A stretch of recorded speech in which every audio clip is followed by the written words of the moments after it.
女人这3个地方越小，男人越上瘾。别说我没告诉你啊！大家好，我是天天。你们是不是也曾经好奇过，爱情这场游戏里到底藏着哪些不为人知的秘籍呢？今天咱们就来聊聊一个超有争议的话题啊！女人这3个地方越小，男人越上瘾。别说我可没告诉你啊！听起来是不是觉得有点玄乎呢？别急啊，接下来的内容呢，保证让你大开眼界，甚至可能会颠覆你对爱情的一些固有认知。不信，那就接着往下听，咱们一起来揭开这神秘的面纱。首先，咱们得明确一点啊，这里的小可不是指身材娇小或者是五官精致那么简单，而是藏在性格和心态里的那些微妙之处。别急啊，咱们一条一条来剖析。第一条就是女人的心眼越小，男人越上瘾。这里说的心眼小，可不是说你得变成个小心眼的人啊，整天疑神疑鬼，而是指在面对爱情的时候，你得学会适时的小气一下，让你的另一半感受到你的在乎和依赖。想象一下，当他不小心冷落了你，你轻轻皱起眉头，略带委屈的撒个娇说：“你怎么都不理我了？是不是不爱我了？”这时候哪个男人能抵挡得住这种温柔攻势呢？这可不是我瞎说的，网上有个调查数据显示啊，超过70%的男性表示他们更喜欢那些有点小脾气，偶尔吃点醋的女朋友，因为这样他们觉得被爱、被需要。所以呢，姐妹们，偶尔放下坚强，让你的小心眼成为你们爱情的调味剂吧。第二条是女人的虚荣心越小，男人越上瘾。说到虚荣心，这可是个大忌啊！那些整天晒名牌比男友的女人，或许能短暂的吸引眼球，但从长远来看，只会让男人觉得累，甚至想逃离。真正聪明的女人懂得内在的魅力才是永恒的，她们不会把全部精力放在外表上，而是更注重提升自己的内在修养，比如多读书、多旅行，让自己成为一个有故事的人。你知道吗？有一项研究表明，拥有广泛兴趣和深厚内涵的女性更容易吸引并留住优质男性。所以呢，与其花大价钱买包包，不如投资自己，让自己成为一个更有价值的人。那第3条就是女人的脾气越小，男人越上瘾。都说温柔是女人最大的武器，这话真是一点都不假。那些总是咄咄逼人、一点就炸的女生，虽然可能在事业上雷厉风行，但在爱情里却容易让男人感到压力山大。相反，那些脾气温和、性格温顺的女性，就像是春日里的一缕微风，让人忍不住想要靠近。你知道吗？有心理学家指出，男性的内心深处都渴望得到一种叫做母性关怀的东西，而温柔的女性恰好能提供这种关怀，让男人感到被理解和包容。所以呢，下次当你想要发脾气的时候呢，不妨先深呼吸，用温柔的方式表达你的不满，你会发现效果会大不一样。有网友说呢，我觉得呀，温柔不仅仅是一种性格，更是一种智慧，它能化解很多不必要的矛盾，让我们的关系更加和谐。还有人说，我就喜欢他那种不紧不慢、温柔如水的样子，让我觉得呀，家是最温暖的港湾。好了，说了这么多，相信你们已经对女人这3个地方越小，男人越上瘾这个话题有了更加深刻的理解了吧？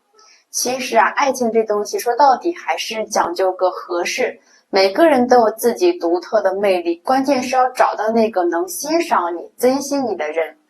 记住，无论你是哪种类型的女性，都不必刻意去改变自己，去迎合别人的喜好。因为真正的爱情是2个人相互磨合、共同成长的过程。你只需要做最好的自己，等待那个愿意为你驻足的人出现。最后我想说，爱情是最美好的样子，就是2个人在一起时都能成为更好的自己。所以啊，姐妹们，勇敢去爱吧，去拥抱那个让你心动、让你变得更好的人，因为你值得拥有最好的爱情。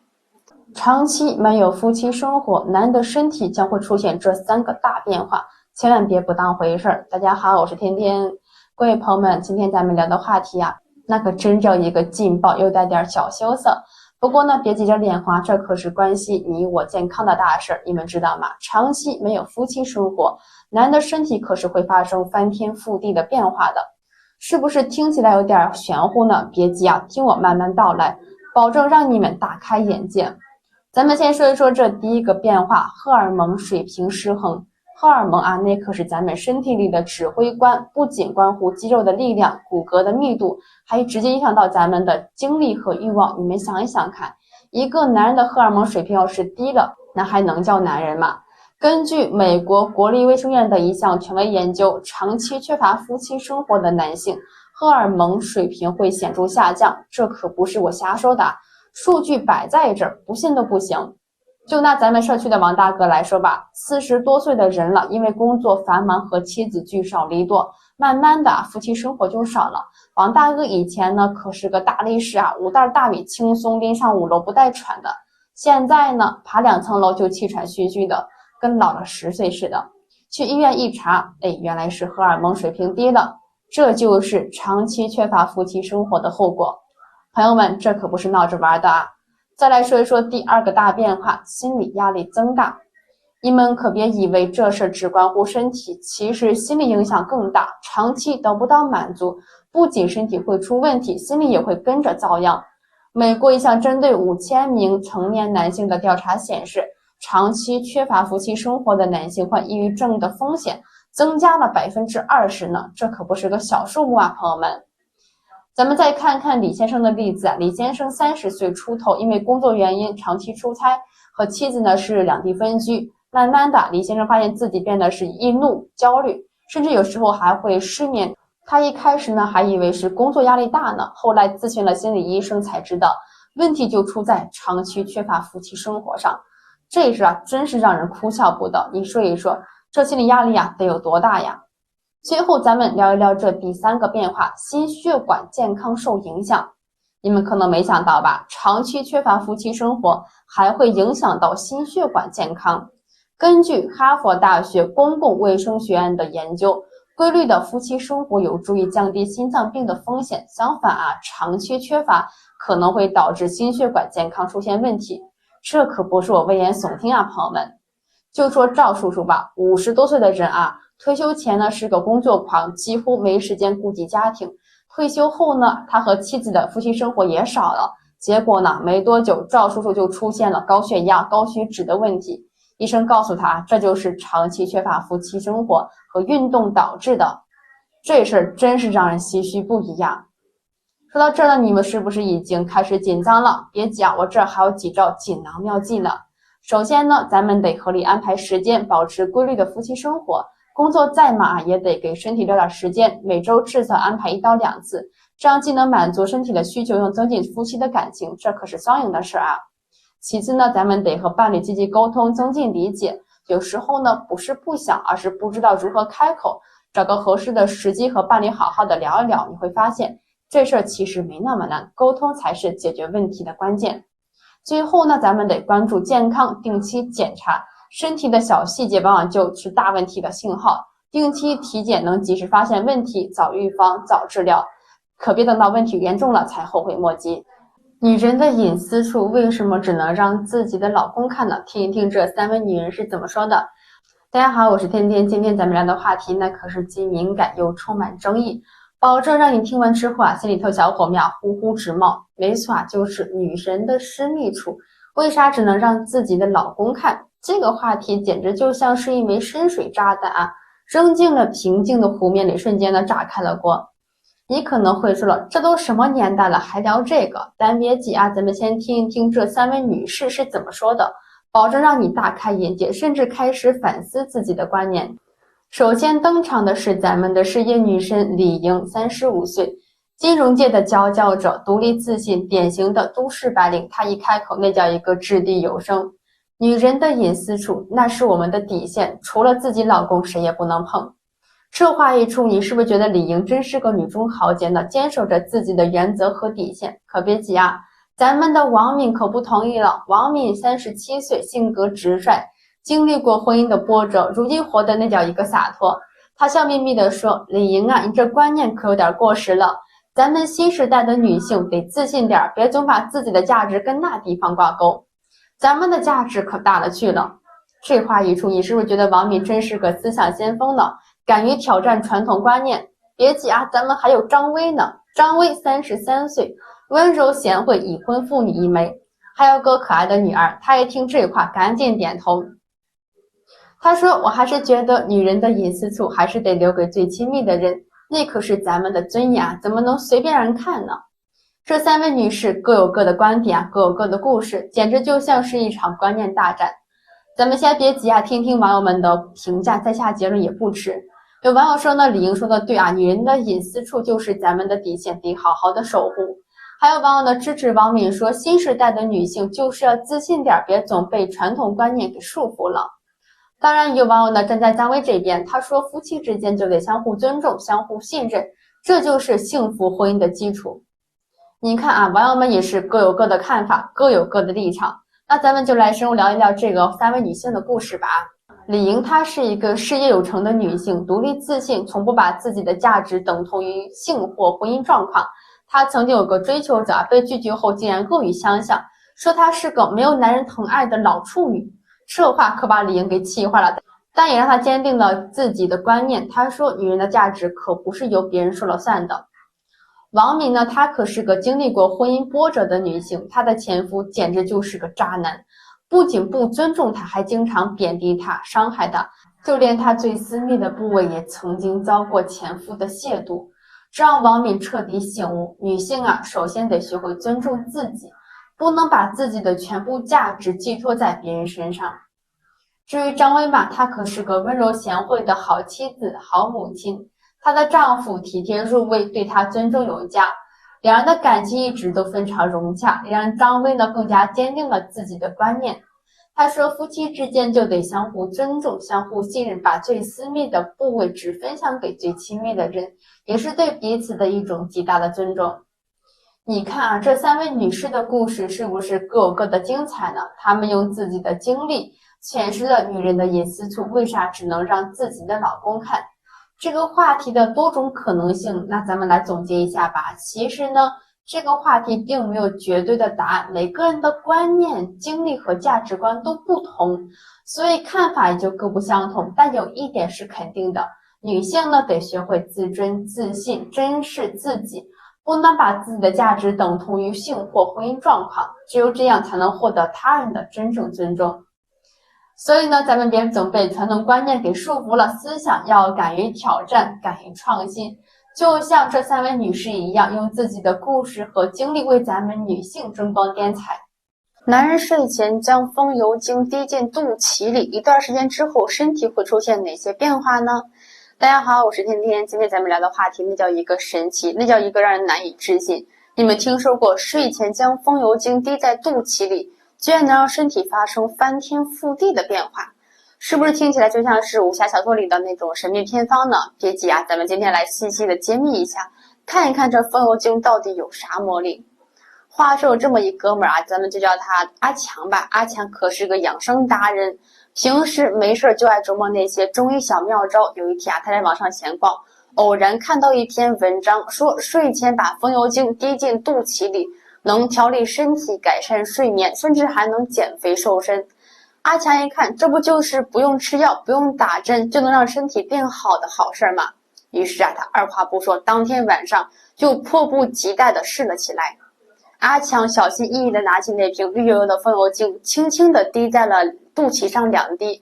刚滴上去，他就觉得肚脐周围是凉飕飕的，一股清新的薄荷味扑鼻而来。他心想，这感觉还不错，应该能睡个好觉了。可没想到啊，这风油精滴在肚脐上的效果可不是一般的好啊。接下来的几天，阿强就发现自己的身体开始发生微妙的变化了。首先，他的睡眠质量明显提高了。以前他晚上总是翻来覆去睡不着，或者是睡着睡着就容易醒，但现在他居然能一觉睡到天亮。醒来之后呢，精神饱满，整个人都焕然一新。阿强啊，心里那个美呀，心想这风油精还真是有点东西啊。不仅如此呢，阿强还发现自己的肠胃功能也得到了极大改善。以前他吃点东西就容易拉肚子，消化也不好，但现在他的胃口变好了，消化也顺畅了。有时候晚上吃多了也不用担心会难受一整晚了，这让阿强更加的坚信这风油精真是个宝贝。更让阿强惊喜的是，他还发现自己的体重居然也悄悄下降了。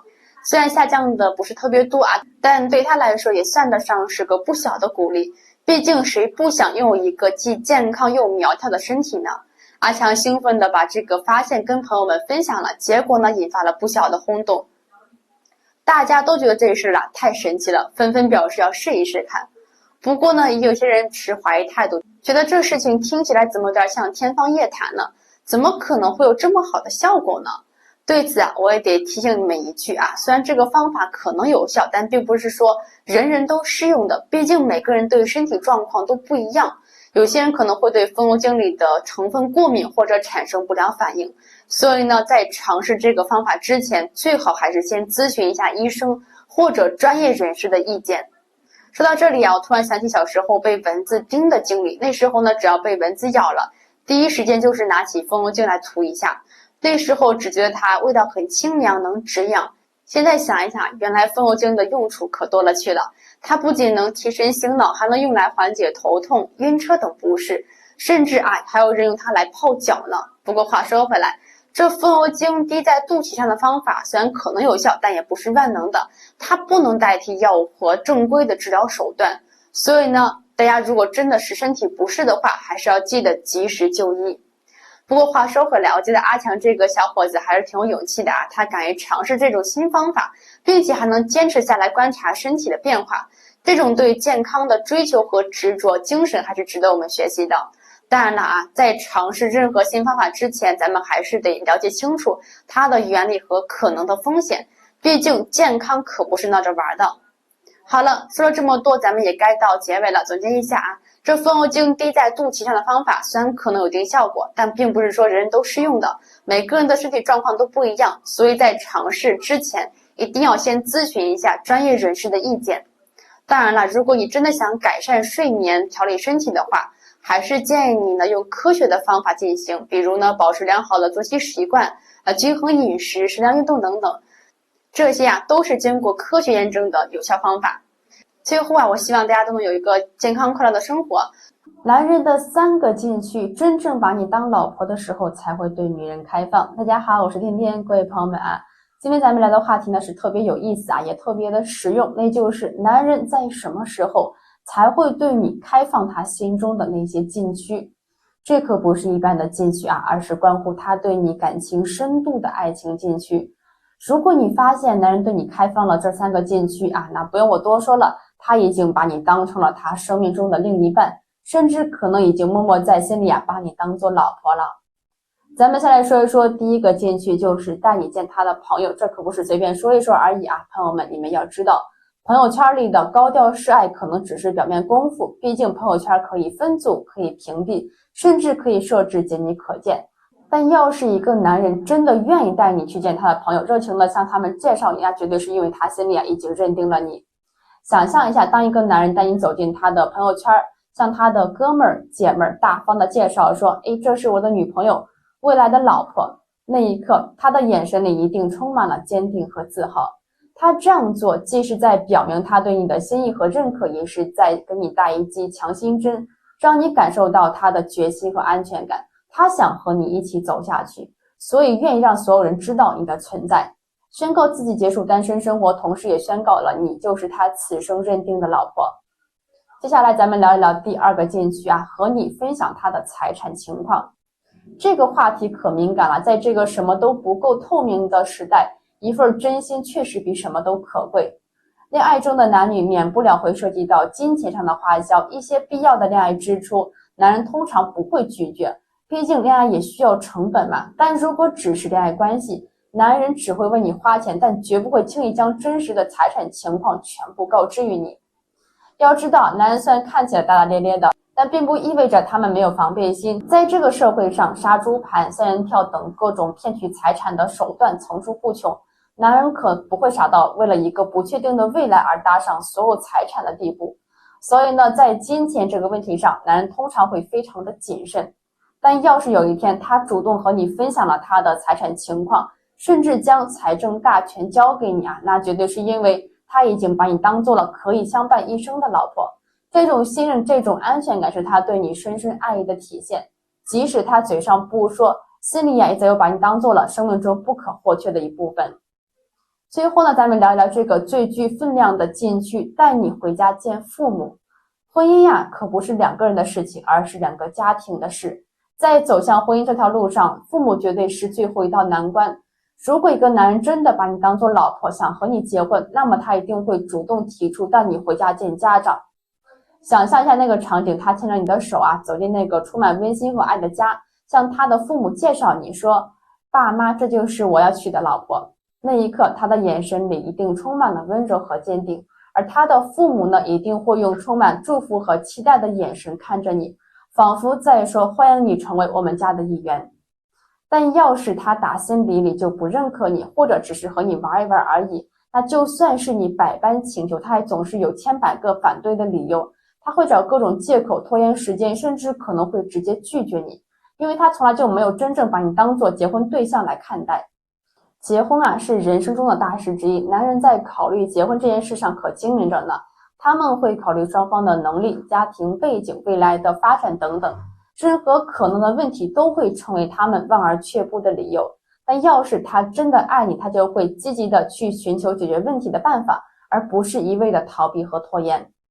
所以呢，各位朋友们，如果你们发现一个男人对你们开放了这3个爱情禁区，那就说明他已经把你当做了生命中的另一半，他愿意带你走进他的生活圈、朋友圈，甚至是家庭圈，与你分享他的喜怒哀乐、财产情况以及未来的规划。这种爱呢，是深层的、坚定的，也是无法替代的。这5类人呢，是畜生投胎，最好远离，快看一看你身边有没有。早知道呀，早受益。大家好，我是天天。各位朋友们，今天给你们聊一个超级劲爆的话题，那就是你身边有畜生投胎的人吗？别着急我可不是在骂人，而是在说一种社会现象。你知道吗？在这个复杂多变的社会里，我们总会遇到各种各样的人，有的人呢像阳光一样温暖，有的却像乌云一样阴沉。今天我就为你们揭开这5种最容易被人们认为是畜生投胎的人，快看看你身边有没有这样的人吧。首先，第一种人就是自私自利者这些人简直就像是个无底洞，只知道索取，不知道付出。他们总是以自我为中心，从来不顾及别人的感受。比如说，你在公司里呢辛辛苦苦加班，他却在旁边悠闲的打游戏，等你要找他帮忙的时候呢，他却总是推三阻四的各种借口。这种人就像是永远都喂不饱的狼一样，你对他再好，他也只会觉得理所当然的，不会对你有任何的感激之情。所以呢，遇到这种人最好还是有多远躲多远吧。第二种人呢，就是那种善于伪装的两面派，他们就像是变色龙一样，见风使舵，对不同的人说不同的话。在你面前呢，他们可能表现得温文尔雅，一副彬彬有礼的样子，但背地里呢，却可能在和别人议论你的不是，甚至可能在背后给你捅刀子。这种人就像是隐藏在暗处的毒蛇，随时都有可能对你发起攻击。所以我们得时刻保持警惕，别被他们的外表给迷惑了。第三种人就是那种谎话连篇的说谎者，他们就像是天生的演员一样，说谎话都不带眨眼的，明明是自己做错了事情，却硬要狡辩说是别人的错，明明是自己没能力完成任务，却非要说是因为遇到什么不可抗力。这种人就像是活在自己编织的谎言世界里，永远都走不出来。和他们打交道你就像是走进了一个迷宫一样，永远都分不清哪句是真，哪句是假。所以呢，遇到这种人你最好还是赶紧错离吧。那第四种人呢，就是那种利益至上的功利主义者，他们就像是吸血鬼一样，永远都在寻找可吸食的血液。在他们眼里只有利益才是最重要的，什么友情、爱情、亲情都不过是浮云。为了利益他们可以出卖朋友，背叛家人，违背原则。这种人就像是社会的毒瘤一样，不断的侵蚀着社会的机体。所以呢，我们得时刻保持清醒的头脑，别被他们的甜言蜜语给迷惑了。最后一种人呢，就是那种恶语伤人的毒舌者，他们就像是地狱的恶犬一样，永远都在寻找可以撕咬的目标，不管是熟人还是陌生人，只要让他们看不顺眼了，他们就会毫不留情的张开嘴巴，用那些恶毒的语言来攻击你。他们的言语就像是锋利的刀片一样，可以瞬间割破你的自尊和自信。所以呢，遇到这种人最好还是赶紧逃走吧。那么我们该如何应对这些人呢？其实方法很简单，就是保持距离，别和他们深入交往。在必须和他们打交道的时候，也要保持清醒的头脑，不被他们的行为所影响。同时呢，我们也要反思自己的行为啊，确保自己不会无意中成为他人眼中的畜生投胎。最后呢，我想说的是，每个人都有自己的选择与谁交往的自由，我们应该选择那些积极向上、正能量的人交往，共同营造一个健康的环境。记住啊，人生苦短，别把时间和精力浪费在那些不值得的人的身上。我们要向着阳光，追求积极健康的生活，不断提升自己，成为一个阳光、积极、对社会有益的人。这样，我们自然会吸引更多优秀的人进入我们的生活中。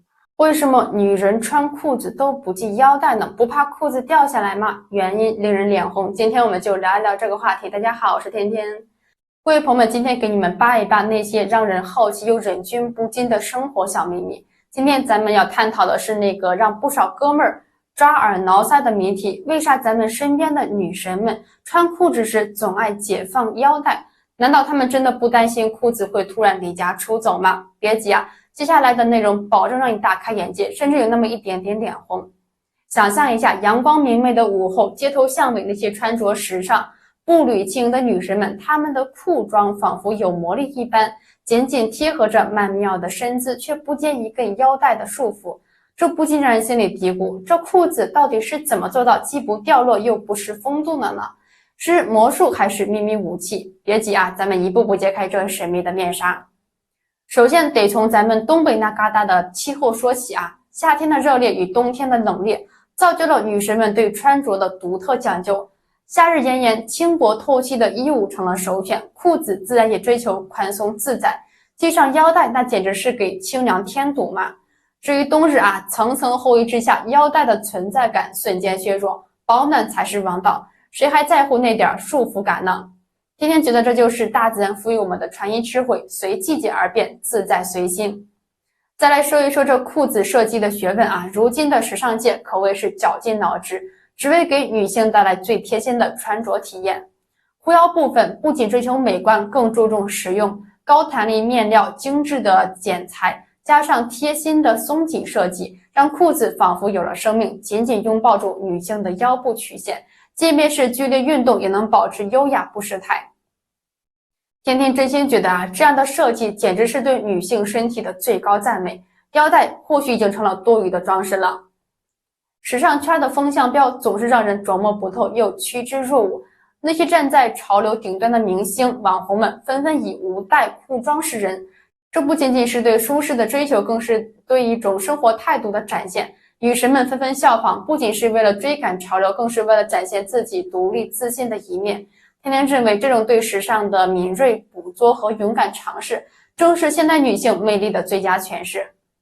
当然啊，说到这无带裤装的奥秘，还不得不提女性独特的生理结构。与男性相比啊，女性的骨盘更宽，腰部曲线更加柔美，这为裤子的设计提供了天然的挑战与机遇。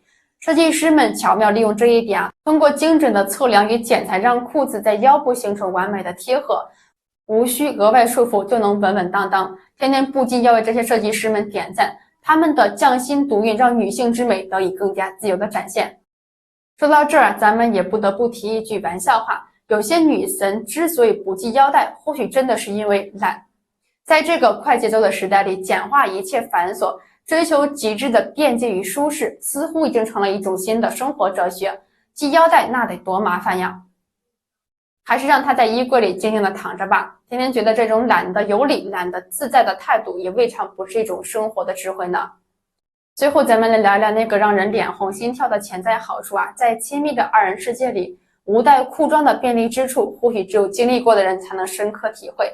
它省去了许多不必要的麻烦，让情感的交流更加自然流畅。虽然这个话题有些敏感，但我相信每个人心中都有那么一块柔软的地方，愿意为了爱去接受并享受这些小小的改变。总而言之啊，女神们选择不系腰带穿裤子背后有着多重原因，从气候的考量到设计的巧思，从潮流的引领到生理的适应，再到那份对生活的独特理解，每一种选择都是女性自我表达的一种方式，值得我们尊重与理解。我相信啊，在未来的日子里，我们都能以更加开放和包容的心态去欣赏并接纳那些多样的美。毕竟美从来都不应该被定义，时尚时尚更是属于每一个勇敢追求自我的人。妻子克夫体现在脸上，脸上有这3个特征的女人会让男人过得很辛苦。今天我们就聊聊这个话题。大家好，我是天天。今天我和大家深入探讨一个话题，就是妻子对丈夫命运的影响，以及所谓的克夫现象。在婚姻关系中，我们常常可以观察到，一个贤良淑德的妻子往往能为丈夫的事业和生活带来积极的推动，而某些性格或行为特征的女性则可能让丈夫命苦劳碌。那么这些影响究竟是体现在哪些方面呢？我们又该如何去理解和应对？首先，天天认为妻子的角色在婚姻中是不可替代的，她不仅是丈夫的伴侣，更是他事业上的支持者，生活中的助手。一个好的妻子能够在丈夫面临困难时给予鼓励，在他取得成就时分享喜悦。她的存在就像是丈夫人生航程中的一盏明灯，照亮前行的道路。然而我们也必须正视克夫这个现象，这并不是说某些女性会故意伤害丈夫，而是指她的行为或者性格方式会对丈夫的事业或生活造成不利影响。比如呢，有些女性可能过于挑剔或者苛责，对丈夫的一言一行都严加指责，长期下来，这不仅会打击丈夫的自信心，还可能影响他在工作中的表现，甚至导致事业发展受阻。以我身边的一对夫妻为例，妻子性格较为强势，对丈夫的工作和生活习惯常常提出批评。在妻子的持续打压下呢，丈夫逐渐失去了工作的热情和对生活的自信，最终他在职场上的表现也受到了严重影响，错失了多次晋升机会。另外呢，还有一些女性可能过于节俭或吝啬，导致家庭生活质量下降。天天觉得虽然节俭是一种美德，但过分节俭则可能影响家庭的和谐与幸福。比如有些妻子在家庭经济条件允许的情况下，仍然坚持过着紧巴巴的生活，这不仅会让丈夫感到压抑，还可能影响他的社交和职业发展。除此之外呢，高调炫耀和不知收敛的女性也可能对丈夫产生负面影响。天天观察到这类女性在社交场合中往往喜欢炫耀自己的家庭、丈夫的成就等等，却忽视了这样做可能让丈夫陷入尴尬的境地。长期下来，这不仅会影响丈夫的社交关系，还可能对他的事业发展造成阻碍。还有一些女性则可能因为言辞不当或行为过激，而在社交圈中到处树敌。她们可能因为一句话或者一件事就与周围的人产生冲突，而丈夫不得不花费更多的时间和精力去处理这些矛盾。这不仅会影响丈夫的社交关系，还可能对他们的事业造成负面影响。例如我听说过一个案例，一位妻子在社交场合中因为言语不当得罪了重要的客户，导致丈夫的业务受到了严重影响。那么面对这些可能克夫的女性类型，我们应该如何应对呢？天天认为关键在于夫妻双方的理解和包容。首先呢，丈夫需要理解妻子的性格和行为方式，并尝试从中找到积极的一面。同时呢，妻子也需要反思自己的行为是否对丈夫产生了负面影响，并愿意做出改变。更重要的是呢，夫妻双方需要共同努力维持幸福的婚姻，这包括相互尊重、理解和支持对方的事业和生活选择。只有这样，我们才能携手走过人生的每一个阶段，共同创造美好的未来。此外，天天还想强调的是，婚姻并不是一方的责任，而是需要夫妻双方共同承担和努力的。我们不能简单的将克夫现象归咎于某一方，而是应该从多个角度去分析和解决问题。同时，我们也要学会珍惜和感激对方在婚姻中的付出和贡献。总之，天天认为在婚姻中避免克夫现象，需要夫妻双方的共同努力和理解。只有这样，我们才能共同创造一个和谐幸福的家庭环境，让彼此在人生的道路上携手共进。在两性关系中，为啥大多数的女性都害怕50岁的男性呢？他们到底在害怕什么？大家好，我是天天。各位朋友们，今天咱们就聊一个颇具争议又让人琢磨不透的话题啊。在两性关系的奇妙舞台上，为啥大多数女性会对50岁左右的男性产生一种莫名的恐惧呢？这背后到底藏着哪些不为人知的秘密呢？想象一下，一个50岁的成熟大叔，事业有成，风度翩翩，眼神中闪烁着历经岁月沉淀后的智慧之光。可为啥有的女性一提到这个年龄段的男性，就仿佛看到了什么可怕的东西呀？别急啊，今天咱们就来一场深度揭秘，一起探寻这背后的真相。首先，咱们得从社会偏见这个老顽固说起。朋友们，你们有没有发现啊，在咱们的社会里，一提到50岁的男性，很多人就会不由自主地联想到老古董、思想僵化、缺乏生活情趣这些词汇呢。这些负面的标签就像是一堵无形的墙，把中年男性与活力、时尚、开放这些美好的词汇隔绝开来。但实际上呢，这些偏见都是源于对中年男性的误解和刻板印象。现在社会里50岁的男性其实过得比咱们想象的更加精彩，他们健身、旅行、学习新技能，甚至尝试各种新鲜事物，生活的比很多年轻人还要有滋有味呢。可遗憾的是，这些正面的形象往往被那些负面的标签给掩盖了，导致很多人对50岁的男性产生了先入为主的偏见。我想说，年龄不过是个数字，它怎么能定义一个人的全部呢？咱们得用更加开放、更加包容的心态去看待每一个人，尤其是那些历经岁月沉淀的成熟男性。说到这里我得插个网友的评论。有网友留言说，每次跟50岁的叔叔聊天，总感觉他们在讲过去的故事，而我想听的是未来的梦想。这话听起来确实是让人有些无奈，但也反映了一个现实的问题，就是沟通障碍。不过也有网友反驳说，年龄大怎么了？我爸50多岁了，还教我编程呢。他们只是需要一个机会展示自己。你看，这就是多元化的声音，每个人都有自己的看法和经历，所以咱们不能一概而论，得用更全面的视角去看待每一个人。再来说一说年龄差异带来的生活碰撞确实，一个喜欢蹦迪追星的年轻女孩和一个偏爱京剧茶艺的中年大叔，可能在兴趣爱好上大相径庭，但这不正是生活的乐趣所在吗？想象一下，如果两个人能够相互尊重，尝试走进对方的世界，那份新鲜感和成长岂不是比任何甜蜜都来得更加深刻呢？然而现实往往是咱们害怕未知，害怕改变，于是这份差异就成了恐惧的源泉。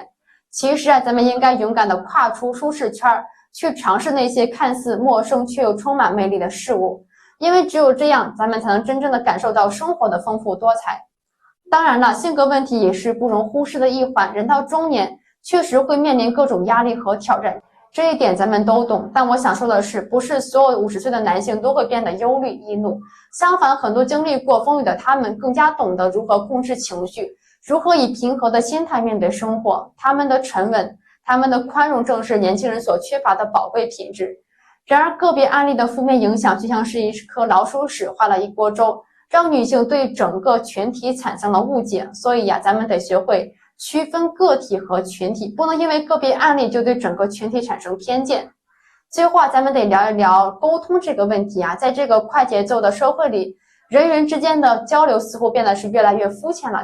咱们往往通过表面现象去看待一个人，却忽略了深入了解的重要性。女性对50岁男性的恐惧，很大程度上就源于缺乏真正的沟通和了解。咱们得承认有时候咱们确实太忙了，忙到没有时间去倾听别人的故事，去感受别人的情感。但我想说，真正的沟通是需要时间和耐心的，咱们得学会放慢脚步，去倾听那些看似平凡却又充满故事的声音。因为只有这样，咱们才能真正的去理解一个人，才能真正的去跨越年龄的界限，去拥抱爱情。好了，朋友们，通过今天的分享呢，我希望大家能够明白一个道理，就是女性对50岁男性的恐惧并非是空穴来风，它背后隐藏的社会偏见、年龄的差距、性格的考验以及沟通的缺失。但请记住每一个年龄段的人都有其独特的魅力和价值，咱们得放下成见，用一颗开放和包容的心去拥抱这个世界。因为真正的美好往往藏在那些看似平凡却又充满故事的灵魂深处。所以让咱们勇敢的去跨越年龄的界限，去追寻属于自己的幸福和真爱吧。因为爱情它从来都不应该被年龄所束缚和定义。男人偷情看脸，女人偷情却在这3个地方，你根本想不到。今天我们就一起聊一聊这个话题。大家好，我是天天。今天咱们聊的可不是什么风花雪月的小清新而是情感世界里那片既神秘又危险的迷雾区。偷情背后的男女心理大揭秘。听说过男人偷情看脸，女人偷情却看这仨地儿，你猜都猜不到。这句话吧，别急我这就给你层层剥开这层神秘的面纱，带你走进那些不为人知的情感角落，保证让你大开眼界，直呼过瘾。想象一下，夜深人静时，月光透过窗帘的缝隙洒在一张略显疲惫却又不甘寂寞的脸上，是什么让原本应该相依相守的两个人心中却生出了异样的涟漪？是男人眼中那一抹对外貌的执着，还是女人心中那份对灵魂共鸣的渴望？别急啊，咱们先从男人说起，但别急着下结论，因为接下来的话才是重头戏。没错啊，男人们常被贴上视觉动物的标签，这并非空穴来风。根据最新的心理学研究数据呢，高达75%的男性会在初次相遇时会不由自主地被对方的外貌所吸引，但这仅仅是冰山一角。别忘了，男人也是情感复杂的生物，他们虽然可能因为颜值而心动，但真正让他们深陷其中的往往是那份性格的契合、价值观的共鸣。就像那句老话说的啊，始于颜值，先于才华，忠于人品。不过话说回来，外貌在男性情感选择中的敲门砖作用确实不容忽视。毕竟在这个快节奏的社会里，第一印象往往决定了是否有进一步了解的机会。但请记住啊，这并不意味着所有男人都是肤浅的，他们内心深处同样渴望着一份深刻而真挚的情感连接。好了啊，重头戏来了。说到女性偷情的考量，那可真的是一出细腻入微的情感大戏。首先咱们得明确一点，这里的偷情并非鼓励或赞美，而是对复杂人性的一种探讨。女性在选择时往往更加注重情感的深度和共鸣，这一点可是连最敏锐的侦探都未必能轻易觉察的。想象一下，一个疲惫不堪的女人在生活的重压之下渴望一丝慰藉，此时一个能读懂她眼神中的疲惫，听懂她未说出口的心声的男人出现了。这种情感的共鸣就像是沙漠中的甘泉，让他的心灵得到了前所未有的滋养。正如《红楼梦》中的林黛玉与贾宝玉，他们的情感之所以动人心魄，正是因为那份超越言语的深刻理解和共鸣。在女性看来，这种情感上的契合远比任何外在的吸引都要来得更加珍贵。如果说情感的共鸣是心灵的灯塔，那么安全感就是女性情感世界的坚实港湾。在一段关系中啊，女性往往比男性更加渴望稳定与安全。当他们发现现有的关系无法提供足够的安全感时，便会不由自主地寻找那个能让自己安心的人。这种安全感可能来源于对方的稳重可靠，也可能体现在无微不至的关怀与照顾之中。据一项全球性的女性择偶偏好调查显示，超过85%的女性在选择伴侣时，都会将对方是否能给予自己足够的安全感作为首要考虑因素。但别以为啊，女性就只满足于情感的共鸣与安全感的提供，在长期的相处中，她们同样渴望保持那份情感的活力与激情。新鲜感的追求并非是对现有关系的不满或背叛，而是对生活品质的一种提升。就像是一杯陈年的酒，偶尔加入一点新鲜的果汁，会让它更加的醇厚可口。女性在追求新鲜感的同时，也是在寻找一种情感的平衡与满足。当然，这种追求必然建立在理性与自我约束的基础之上，否则就会成为破坏关系的利器。亲爱的朋友们，经过这一番深入探讨，我们不难发现，无论是男性还是女性，在情感的世界里都有着各自独特的追求与考量。但无论如何，我们都应该铭记于心的是，真正的情感应该是建立在尊重、理解与忠诚的基础之上的。任何形式的背叛或偷情都只会给彼此带来无尽的伤害与痛苦。在这个充满诱惑与变数的时代里，愿我们都能保持一颗纯净的心，用心去感受每一份真挚的情感。当遇到困惑或挑战时，不妨多一份沟通与理解，少一份冲动与背叛。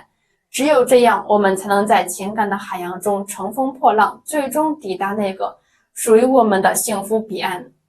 女人这里变大了，就是给你戴绿帽子了，已经识趣了，男人啊，别再幼稚了。大家好，我是天天。各位朋友们啊，今天咱们聊一点劲爆的，保证你听完之后啊，心里头那个五味杂陈，感慨万千。你听说过吗？在爱情的海洋里呢，有时候平静的水面下可能藏着惊涛骇浪，特别是当你的另一半某些地方突然膨胀了，那可不一定是好事儿。没错啊，我说的就是呢，女性这里变大了，就是给你戴绿帽子了。这话乍一听可能让你难以置信，但细细品来，里面的门道可不少呢。不信啊，咱们接着往下看，看看这背后的真相是不是真能让人大跌眼镜。首先咱们得明确一点，爱情里最重要的是信任，但盲目的信任那就是另一回事了。生活中有些哥们儿对自己的另一半那是100%的信任，哪怕风吹草动也总能找到理由说服自己，他不会的，他爱我。可是你知道吗，有时候真相往往藏在那些不易觉察的细节里。比如说第一个变大的就是脾气。想象一下，你们俩平时相处挺和谐的，突然之间有一天啊，他就像是变了个人似的，芝麻绿豆大的事儿都能引爆他的火药桶。有网友呢分享这样的一个故事，他说我哥们儿啊，原本和他女朋友呢甜甜蜜蜜的，结果后来呢，他女朋友脾气变得特别大，动不动就吵架，还夜不归宿，后来才发现原来外面早就有人了。这事儿听起来就让人唏嘘不已啊。所以呢，当你发现他对你的耐心和温柔越来越少了，取而代之的是无尽的指责和争吵，那你可得留心了，这背后的原因呢可能没那么简单。再来说一说第二个变大的，就是要求和野心。爱情里两个人应该是相互扶持的，共同进步的，但如果他开始对你各种不满意，要求越来越高了，甚至开始嫌弃你呀，那你就得反思一下了，是不是他在你身上已经找不到他想要的了。有网友留言说，我前妻就是这样的，一开始挺知足的，后来不知道怎么回事，总是嫌我没本事，后来我才明白，原来他外面有人了，那个人能给他想要的，我给不了的一切。这事告诉我们，当一个人开始嫌弃你，那可能不是因为你真的不够好，而是他的心啊已经不在你这儿了。最后呢，咱们聊聊第三个变大的，是对自己外在形象的关注。都说女为悦己者容，但如果他突然开始疯狂打扮自己啊，每天都像是要去参加选美大赛一样，那你可得小心了，这可不是什么好事儿。有网友呢就透露说，我有个闺蜜呢，结婚之后呢一直都挺朴素的，后来突然开始疯狂减肥、化妆、穿衣风格也大变了，结果没多久就听说她出轨了。这事儿听起来挺让人心寒的，但也提醒我们，当一个人开始过分在意自己的外表，那可能是因为他想要吸引的已经不是你了。所以呢，朋友们，爱情这事儿说简单也简单，说复杂也复杂，关键在于我们要学会观察，学会倾听，更要学会珍惜。当你发现他身上那些细微的变化时，别急着下结论，但也别装作看不见。记住，爱情是需要经营的，更是需要双方共同努力的。如果一旦发现不对劲啊，不妨大胆一点，直面现实。毕竟有些错误呢，从一开始就纠正了，后面的路啊才会越走越宽。别让一时的犹豫和逃避成了你日后后悔的根源。好了，今天的分享就到这里了，希望每一个在爱情路上奔跑的你都能找到属于自己的幸福。男性最晚到多少岁还能让女性怀孕呢？答案出乎你所料，不妨了解一下。大家好，我是天天，各位朋友们，你们知道吗？在这个看似啥都讲究，年轻就是资本的时代啊，有一个问题却让无数步入中年的年轻朋友们心头一紧：男性最晚到底多少岁还能让女性怀孕呢？别急，答案可能会让你的下巴惊掉一地，保证你听完之后直呼不可思议。今天咱们就来一场深度揭秘，带你走进男性生育能力的奇妙世界，看看这背后的真相到底是咋回事。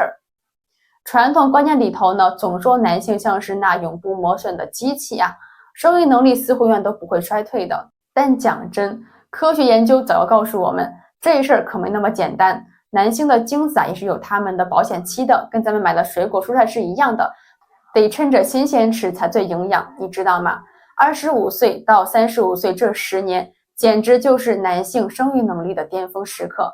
这时候的他们呢，身体倍儿棒，精子活力是满满的，质量高到没话说，生个孩子那叫一个水到渠成，毫不费力。这个年龄段的男性呢，身体素质好的让人羡慕，生理指标稳定的跟定海神针似的，精子基因变异率呢也相对较低，这对于下一代来说呢，简直是莫大的福音啊！但是啊，岁月不饶人，过了35岁这道坎儿，男性的生育能力呢确实会有所变化，这可不是咱们能养儿到龄的事儿。不过呢，别急着叹气，关键还是得看你怎么对待自己。那些经常熬夜、烟酒不离手的哥们儿呢，生育能力下降那是必然的事儿。但反过来，如果你能坚持健康的生活方式，比如每天跑跑步、做做瑜伽、吃点健康的，哪怕过了35岁啊，生个健康可爱的小宝宝，那也是指日可待的事儿。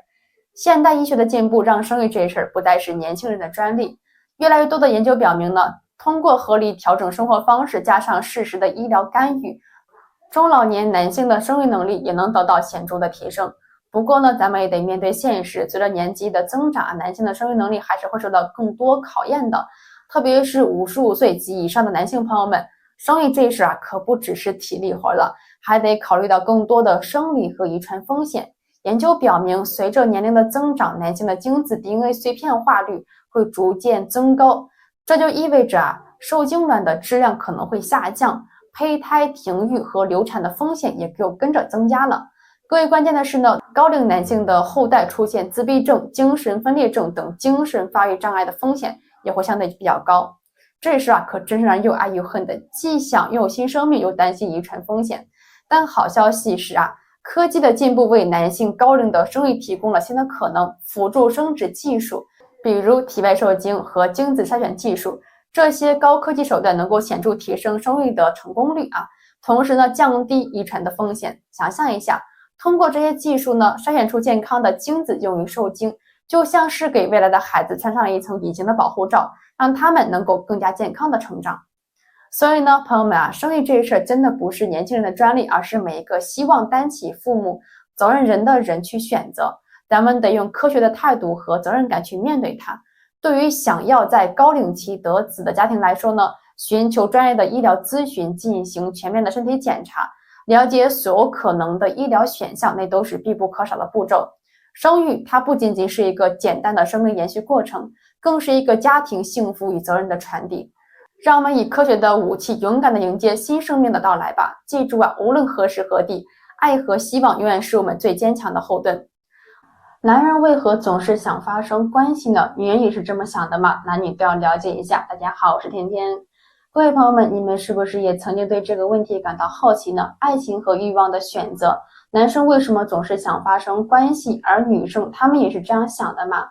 这可真是个让人琢磨不透的谜题今天咱们就来好好的聊聊这个话题，看看这背后到底隐藏着什么秘密。爱情和欲望，这可是两个人又爱又恨的话题在现代社会里信息繁杂，观念多元，每个人对这两个词儿的理解都是那么的不同。特别呢是在男女关系当中，这两者更是成为了人们讨论的焦点。说起男生，很多人都会觉得说他们在爱情里确实更偏向于追求欲望的一方。确实在很多影视作品和现实生活中，男生常常被描绘成主动寻求身体亲近的角色。但是你知道吗？这其实只是个表面现象。男生们他们追求身体亲近的背后，更多的是对爱情的渴望和升华。想象一下，两个恋人在一起，身体的接触就像是打开了一扇通往彼此心灵的大门。男生们通过这种方式能更深入地了解对方，感知对方的情绪，确认自己在对方心中的位置。所以呢，他们并不是单纯的为了满足生理欲望，而是希望通过这种方式让两人的关系更加的紧密，更加的真实。而女生呢，在很多人印象当中呢，她们似乎更加注重情感和心灵的交融，但事实并非如此简单。女生们同样渴望在爱情中建立深入的情感联系，她们追求的不仅仅是身体的亲密，更是心灵的契合。只有当双方建立起足够的互信和理解，形成了真正的情感联系，他们才会愿意与对方分享身体的亲密。这不，网上就有不少网友在讨论这个话题。有人说，男生总是想发生关系，是不是因为他们更加看重生理需求呢？但其实这并不是全部原因。男生们想要的更多的是那份与对方紧密相连的感觉，是那种你是我的，我是你的归属感。而女生呢，她们在面对这个问题时，往往更加谨慎，她们需要确保对方是值得信任的人，是真正爱自己的人，才会愿意与对方有更加深入的关系。其实呢，无论是男生还是女生在追求爱情的过程中，都有着相似的渴望，他们渴望找到那个与自己心灵相通，彼此尊重、相互理解的人。而身体的亲密只是他们表达爱意的一种方式，是情感交流的一种手段。当然啦，每个人的想法都是不同的，有的人可能更加注重生理的满足，有的人可能则更加注重情感的交流。但是无论如何我们都应该尊重每个人的选择，理解他们的想法。爱情呢和欲望这两个话题看似复杂，但其实只要我们用心去感受、去理解，就能发现他们背后的美好。无论是男生还是女生在追求爱情的过程当中，都有着属于自己的渴望和追求。让我们呢在未来的日子里呢更加勇敢的去追求内心深处的亲情实感吧，用心去聆听对方的声音，理解对方的想法，相信在遇到那个对的人之后呢，每一份付出和等待都会变得无比的珍贵和值得。好了，这期视频到这里结束了。如果你喜欢今天的分享，记得给天天点赞关注，下期不见不散，拜拜。